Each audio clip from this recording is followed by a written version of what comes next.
દર્શક મિત્રો નમસ્તે। આપણે ગયા વખત દૂધની એક વાત જોઈ લીધી। દૂધના પ્રકરણમાં આજે આપણે બીજી એક વાત કરવાની છે કે દેહાતી વૈદકમાં એવું કહ્યું છે કે દૂધે વાળું જે કરે એ ઘેર વૈદ્ય ન જાય।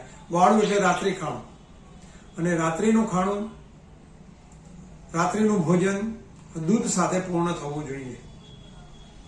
આગલા એપિસોડમાં આપણે ગાઢ નિંદ્રા માટે દૂધનો એક વૈજ્ઞાનિક તર્ક જોયો। આજે વૈજ્ઞાનિક બીજો એક તર્ક જોઈએ જે આયુર્વેદ સાથે બિલકુલ સહમત છે। દૂધની અંદર બે પ્રકારના પ્રોટીન હોય છે, એક વે પ્રોટીન અને એક કેસીન। હવે આપણે આ કેસીન પ્રોટીન સૌથી વધારે હોય છે અને એના તરફ જોવાનું હોય છે। આ કેસીન પ્રોટીનની અંદર એક BCM7 અને BCM9 નામના બે તત્વો હોય છે, બે પેપ્ટાઇડ હોય છે। આ બીટા કેસિનોમોર્ફિન અથવા બીટા કેસોમોર્ફિન નામે આ એક તત્વ છે જેને બીટા કેસિનોમોર્ફિન 7 અથવા બીટા કેસિનોમોર્ફિન 9 કહે છે। હવે મોર્ફિન શબ્દ એટલે તમને ખ્યાલ આવી ગયો, મોર્ફિન એટલે જે આફીણ વપરાતું હોય એને મોર્ફિન કહેવાય।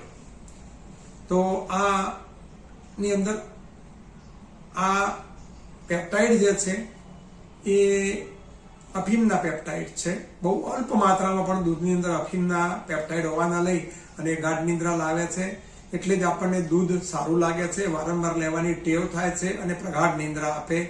તો દેહાતી વૈદકની જેમ દૂધે વાળું જે કરે ઉઠે અજવાળું થાય। તો આપણે રોજ રાત્રે દૂધ સાથે રાતનું વાળું કરીએ। જય ધન્વંતરી, જય હિન્દ, જય ભારત।